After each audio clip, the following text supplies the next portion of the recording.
Let me ask you something, and I want you to answer it honestly, even if only inside your heart. Have you ever walked away from a conversation feeling confused, not angry, not sad, just confused? Like something did not sit right, but you could not explain why.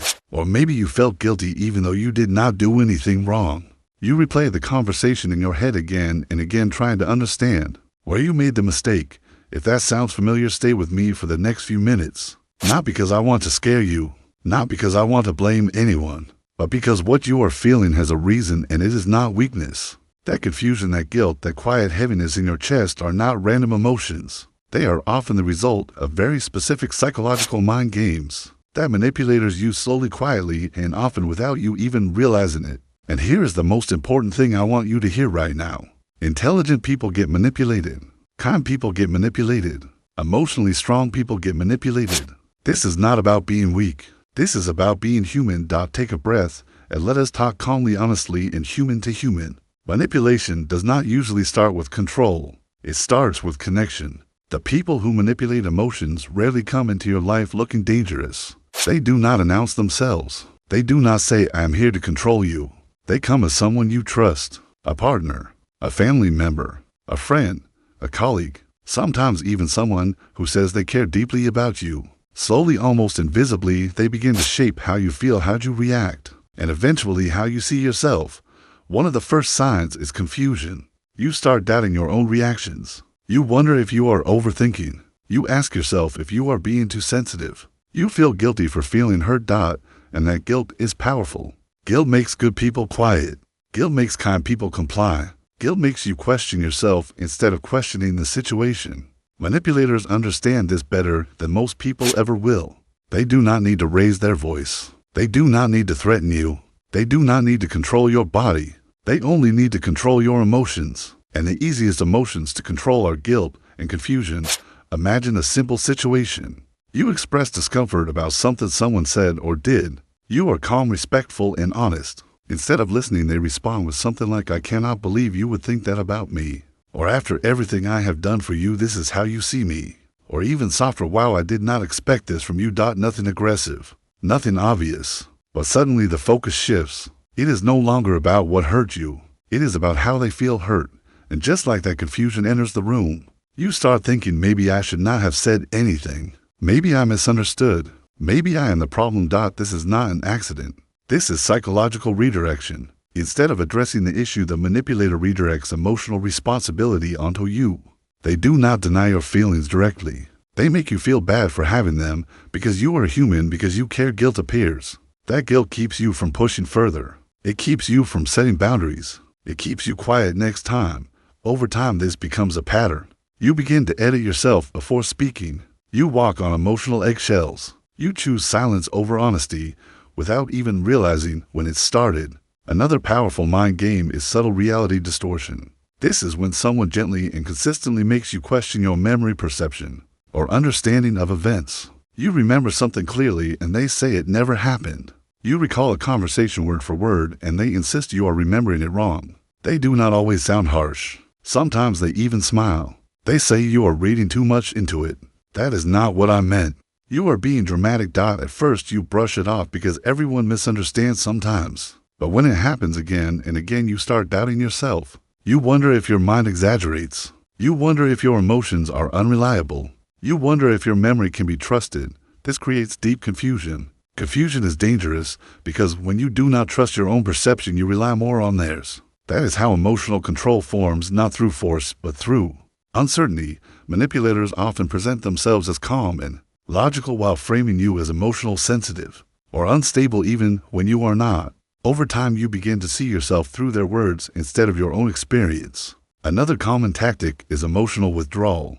This one hurts quietly. When you express a need, boundary, or discomfort, instead of responding directly, the person pulls away. They become distant, cold, and silent.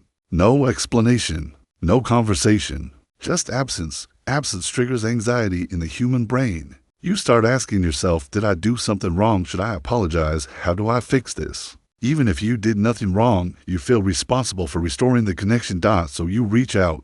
You soften your words. You backtrack. You apologize, sometimes without knowing why. This teaches your nervous system that speaking up leads to emotional loss. Once your brain learns that it chooses safety over truth, that is not weakness. That is survival psychology.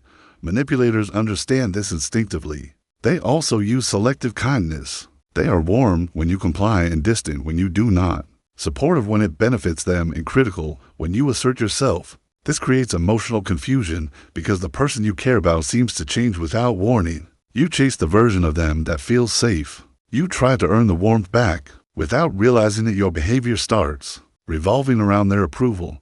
This is how emotional dependency forms, not because you are needy, but because your brain is trying to avoid emotional pain. Another damaging mind game involves responsibility shifting. When something goes wrong, it is never their fault.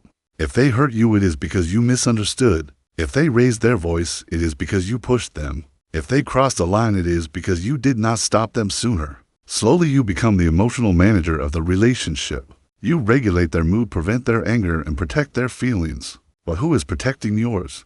This creates exhaustion, mental fatigue, and emotional numbness. You feel tired without knowing why. You feel heavy without being able to explain it. That is emotional labor being forced onto you. Guilt keeps you there. Manipulators are very good at reminding you of everything they have done for you, just enough to keep you feeling indebted.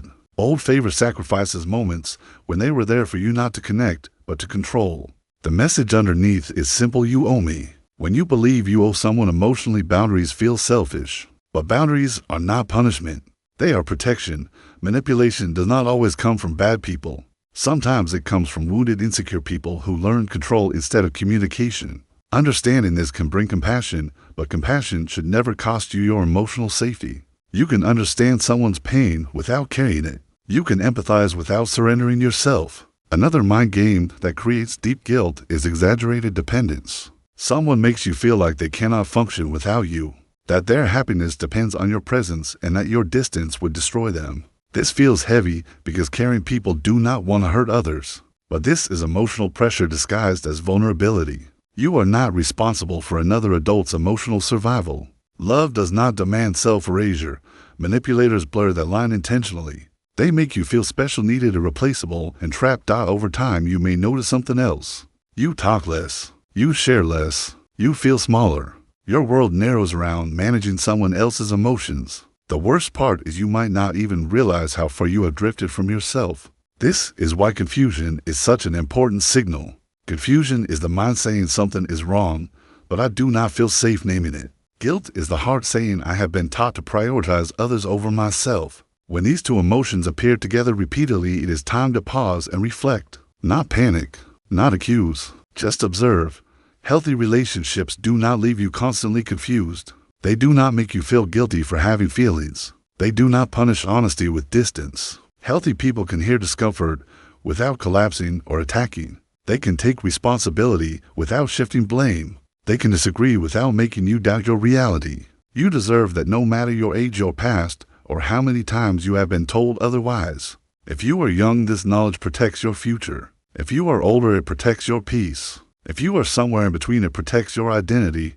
Remember this. Your feelings are data. They are information, not flaws. Confusion is not stupidity. Guilt is not weakness. They are signals. When you learn to listen to them without judgment, manipulation loses its power. You do not need to confront aggressively. You do not need to label anyone. Sometimes the most powerful shift is internal. You stop over-explaining. You stop justifying your feelings. You stop apologizing for existing. You slow down your responses and give yourself time. Manipulators thrive on urgency and emotional reactions. Clarity grows in stillness. Slowly something changes. You feel steadier, clearer, and more grounded. Not because they changed, but because you did. You reclaimed your emotional authority, and that is something no one can take from you. If this message resonated with you, your awareness is already waking up. Awareness is the beginning of freedom.